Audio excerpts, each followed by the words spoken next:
Hello, church family. Welcome to the video presentation for Sabbath, September the 5th. You'll remember, no doubt, last week's rather lengthy discourse about the history of the Samaritans.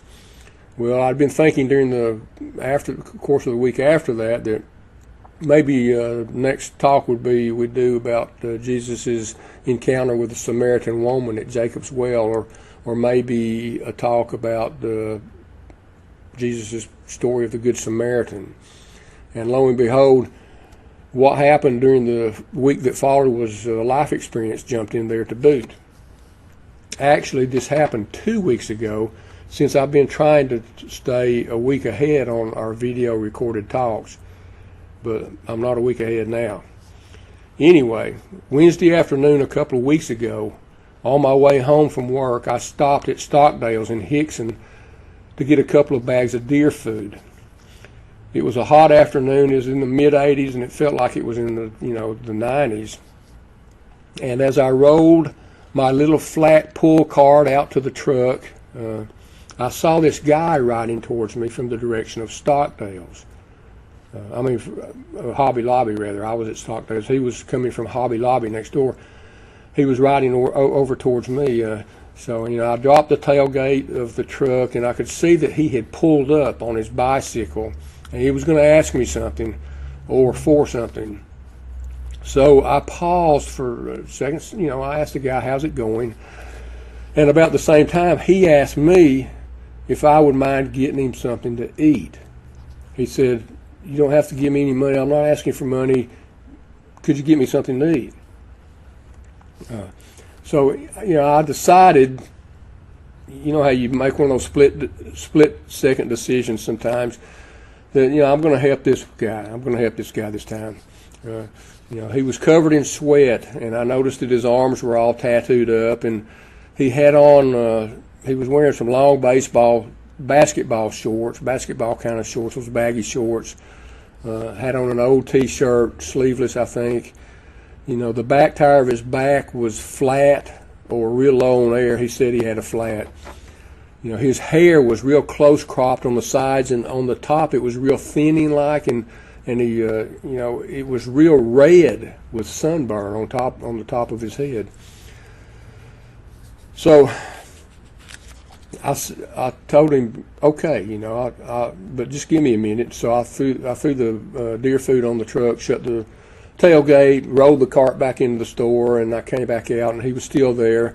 And so I was getting ready to talk to him some more, and in the meantime, this other guy walks up, this other stranger, and he hands the bicycle guy, who later told me his name was Jason when we had a more formal introduction, the bicycle guy, he hands him this bag, containing like a cold canned soft drink. I could tell it was cold because it was sweating inside the bag there, and some sort of a protein or candy bar. Never did figure that one out, but it was So I guess that this guy, just Jason, had either approached this other guy before he approached me, or maybe the other guy had just seen him and decided to do something nice for him. I don't know. Anyway, Jason. And the guy he hands him the bag, and Jason says, "Thank you," and the guy just walks off, and that's it, Anyway, so Jason unwraps the bar immediately, and he starts eating on it. Still, I figured, I want to get the guy something to eat. So, I got in the truck and rolled down the passenger window. I was backing out of my spot, and I said, "Look, McDonald's right up here, about 100 yards away. I'll see you at McDonald's. Just come on up there and I'll wait on you." So I drove on up ahead of Jason, on up to McDonald's, and I pulled in line. There were a few cars, in front of me, and I decided, I got him a Big Mac and an order of fries. I didn't get him anything to drink. He had a drink, I figured, so I just got him a Big Mac and fries. But, then when I pulled around, I didn't see him anywhere at first, so I drove all the way back down to Stockdale's, and then back up to McDonald's, and then I spotted him. He's in the parking lot on the other side of the building there, where I'd already been once. And his bicycle was laid over on its side, up against the side of the building, up against the sidewalk there at McDonald's. So, but he was looking away from me, so I blew my horn, and he turned around, saw me. I rolled the window down again. He comes down to the truck, and I handed him the bag of food. At this point, after I hand him the food, he starts talking to me, and he does what I call unpacking your problems. He's telling me that he was really in need of some help, that he had just gotten out of prison a short time ago, and he had epilepsy, but he couldn't get his medication that he needed for it. And I know there was more, but I kind of interrupted him and said that really, I bet all I'm prepared to do for you right now is get you some food, and maybe you can get some help from somebody else, some organization or somebody else later on. So he thanked me, and then he asked me if I went to church, and I said yes. And he asked me if I'd mind if we prayed together, and I said sure. So first I prayed, and it felt a little awkward asking God to help this guy, this Jason, who I was not intending to help very much really. And then after I finished praying, Jason said a prayer too, which was much better than my prayer, and I'm pretty sure that I don't remember all of what Jason said, but somewhere in there he asked God to watch after me too, and take care of me. Speaking of me, of course.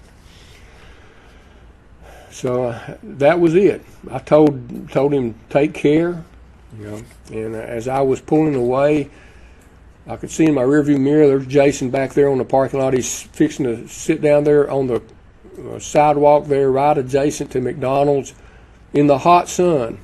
Didn't even look for any shade to sit in. There wasn't any shade on that side.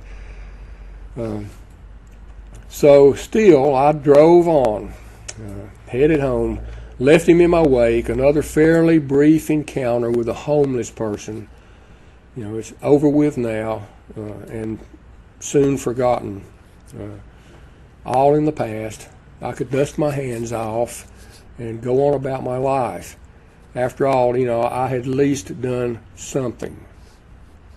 But I didn't forget quite as soon as I would have hoped about all this. The rest of that evening, I was kind of in this mood, and I ruminated over what had transpired, what thoughts and feelings had entered my head, and what limits I had intentionally set concerning my benevolence. Let me take a moment or two now just to confess some of those thoughts and feelings to you. First, I guess there was a feeling of knowing I was about to be inconvenienced when I first caught him out of my peripheral vision. I'm thinking, oh, what's this going to be? I was thrown ever so slightly, momentarily off course from what I thought was my life schedule, my plans, But then seeing him up close, and how his physical condition and his immediate circumstances, I knew that I ought to help him. And yes, I did feel some compassion. Probably not as much as I should have. Still, I didn't want to get too involved with him, too deep into his woeful story. I guess you see what I'm saying here. Maybe it's happened to you too. I don't know. I couldn't be his saving angel. The needs that he expressed to me, even those, just those before I cut him off. Those needs, as they almost always are, when you speak with somebody like that, they were well beyond my immediate capacity or my immediate desire to remedy. And besides, how could I really know he was being truthful about everything? He was dirty and sweaty, no COVID mask anywhere to be seen. I could have loaded his bike up with its low or flat tire onto the bed of the truck, invited him to hop in, and driven him up to McDonald's. But I didn't want him in my truck. I didn't want to be too close to him. Maybe I could have helped him fix his bicycle tire. There's a tire store right between there and McDonald's. Maybe we could have got his tire fixed, patched, and maybe I could have found him a cap to wear on his head, on his sunburned head. It needed a cap big time. Maybe I could have been more willing to listen to him, to let him air out his circumstances, to be an ear for a while. Maybe I could have helped him out in any number of ways, but I simply chose not to. Why? Time, inconvenience, effort. I didn't want to put those things together to help this guy. I didn't want to give my time. I didn't want to be inconvenienced. I didn't want to put forth much effort. As I mentioned, there's always this feeling of being overwhelmed when somebody like Jason starts unloading their problems on you. And there's the thought that somehow they've made their own bed. They've brought on their own situation by their own bad decisions, bad choices, so that they're essentially reaping what they've sown in life. It's that impulse or tendency to judge that all of us have sometimes, I think. Finally, somewhere in my head is a varying amount of skepticism whispering in my ear, that this person I'm dealing with is somewhere in between a partial to a complete and total fraud, with no self-desire or intention to take steps on his own to improve his circumstances. All those bad taste in your mouth experiences of the past start barking at me, warning me against, again, about how many people try to take advantage of a good thing, of a person or organization's helping tendency. Of course, the only way to really know a person's true needs and motives would be to explore further, to converse further, to listen, to hear their story, when in truth I just wanted to get on home and feed the deer and the other critters, which never seemed to have ulterior motives and never asked for anything to begin with. And still, there is yet another feeling, and that's regret. Regret that there are so many people out there with different hardships in the world that I feel the impulse to just try to avoid them, or worse, to run the other way. I don't have time for them. I don't want to make time for them. Don't want to give the time. In the early 1970s, on the campus of Princeton University in New Jersey, these two behavioral scientists named John Darley and Daniel Batson were interested in studying the psychology of pro-social behavior. In other words, why do people do good things for others? To examine this question, they decided to study students at the Princeton Theological Seminary, or in other words, students there at Princeton who were studying to be clergy. The study was called From Jerusalem to Jericho, a study of situational and dispositional variables in helping behavior, 1973. Going in, the researchers had three hypotheses.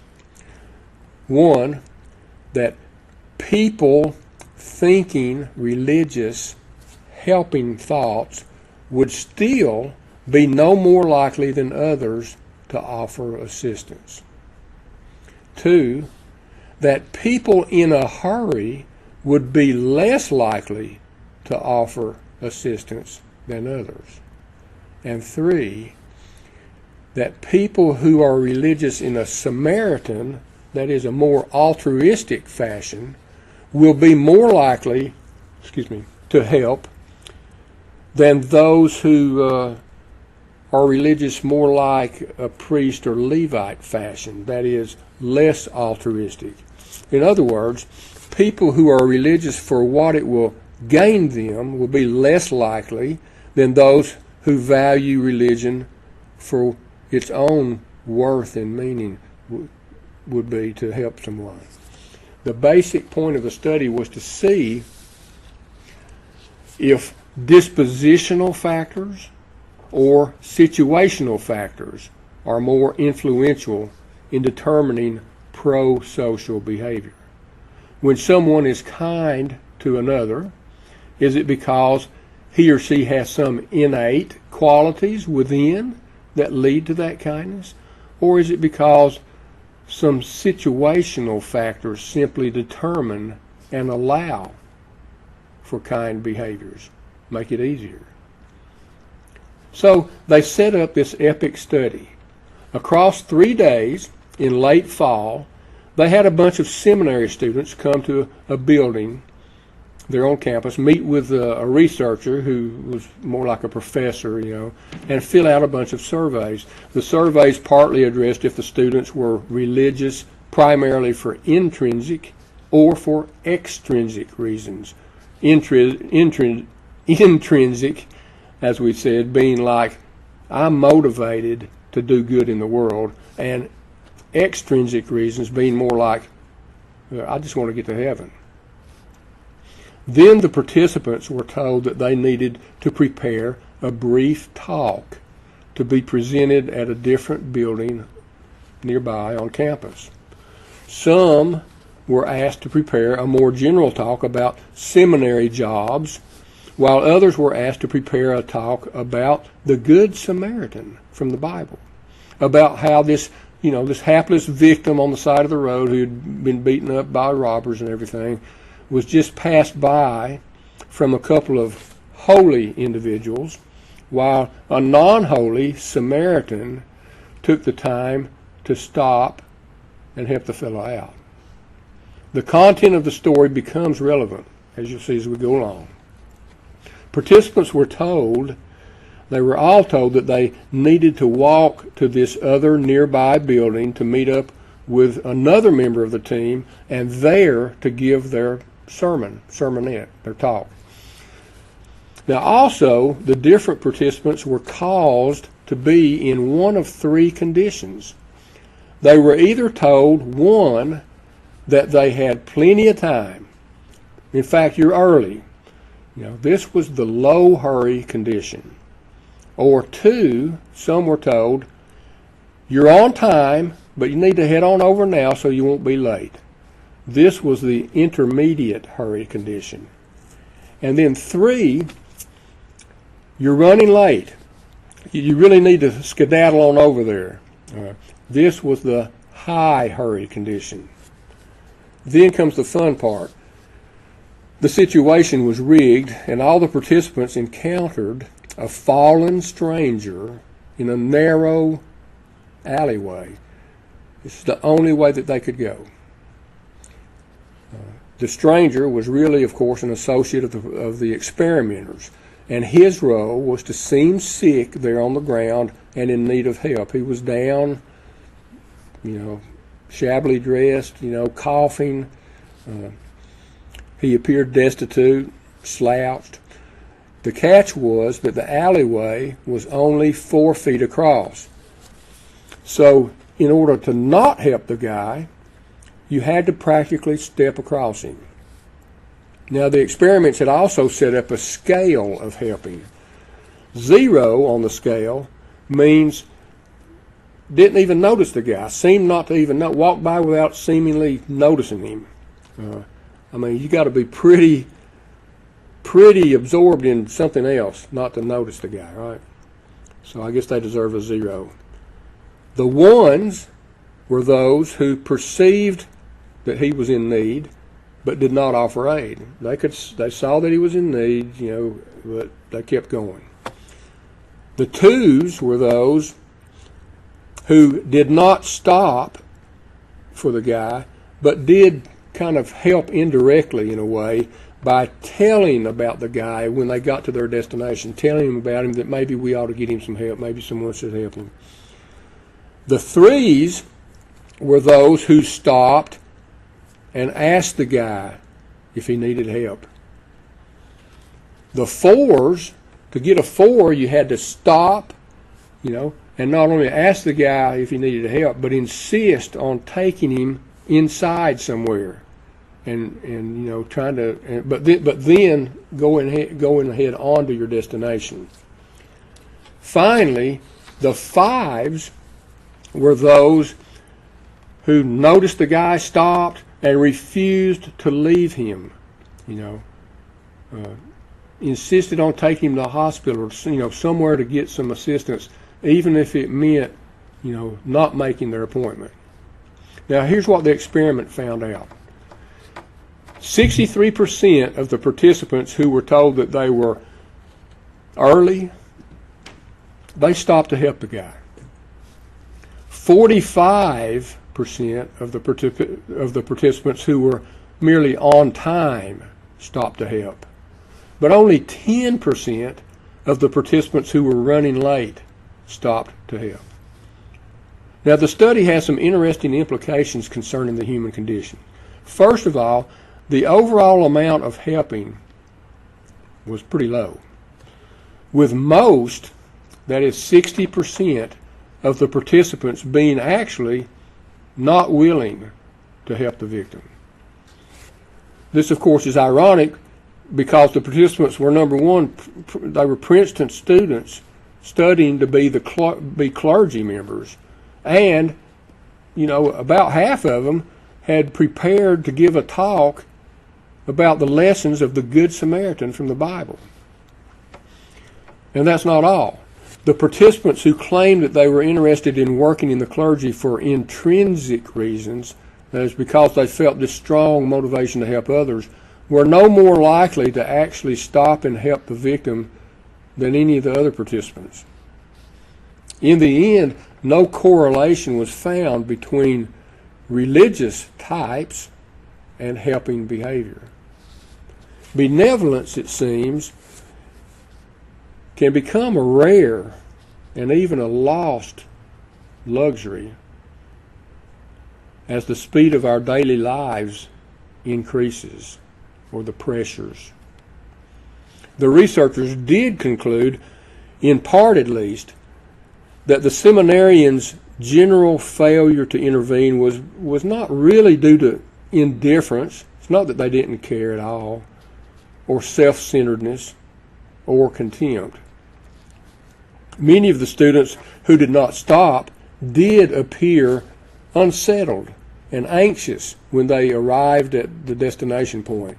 They were feeling conflict between helping the victim and meeting the deadline that had been imposed on them by the experimenters. So conflict, rather than outright callousness, can explain their failure to stop. Above all, it turns out that a simple, seeming, situational factor like time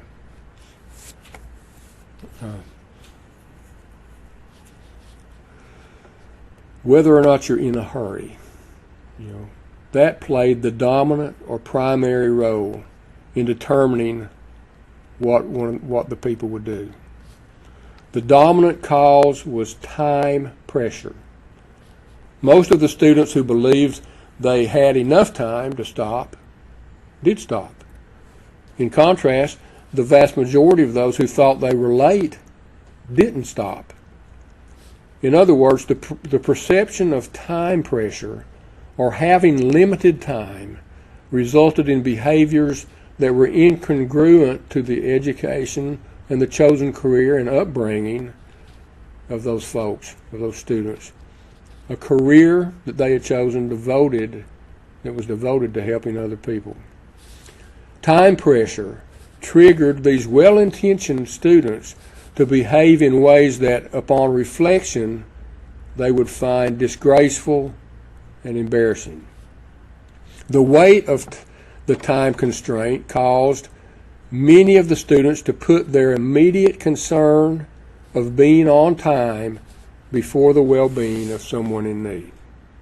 Not only does our perception of being constrained by time cause us not to stop to help strangers, it also tends to cause us to neglect to help ourselves and the people who we love, our parents, our spouses, our children, our other family members and friends. When we speed up and feel rushed in life, we experience a phenomenon known as, quote, narrowing the cognitive map. That is, we start to miss details. We are not present enough in the moment to notice what's really important, and we do not make the most beneficial choices for ourselves or for other people.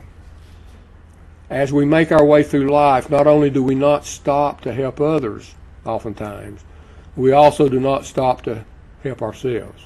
We neglect our own needs. We fail to nurture ourselves. We surrender. We settle. We lose hope. We compromise ourselves and become what we often settle for. Our noisy world and busy lives constantly make us hurry, as somebody always depends on us being somewhere.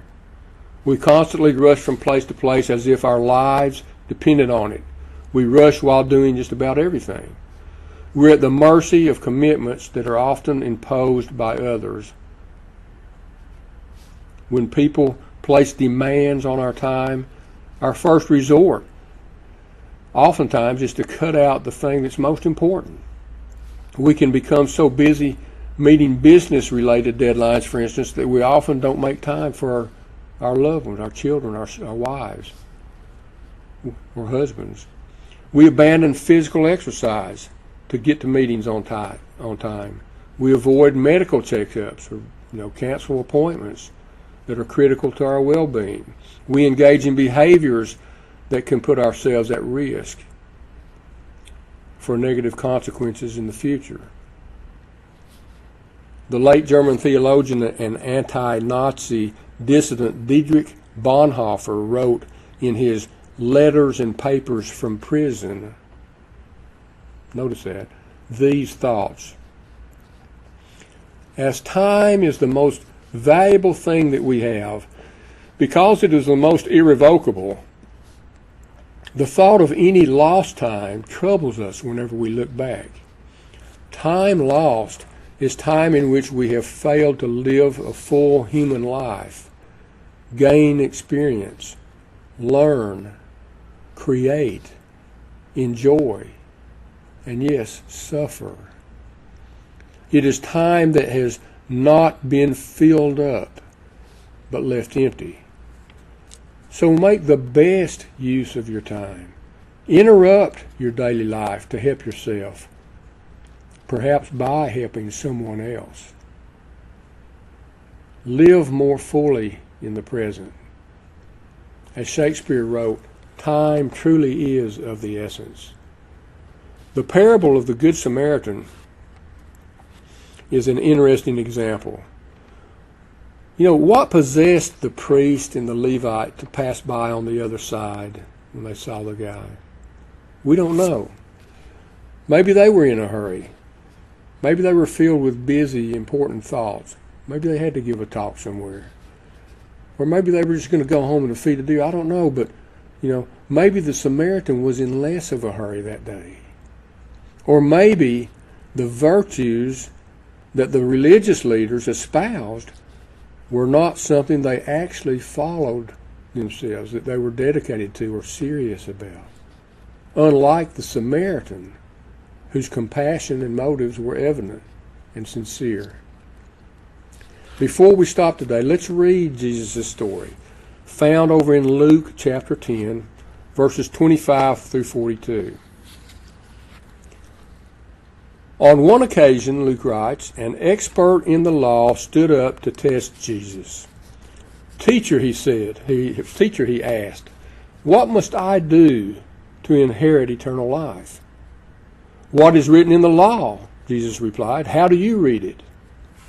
He answered, love the Lord your God with all your heart and with all your soul and with all your strength and with all your mind, and love your neighbor as yourself.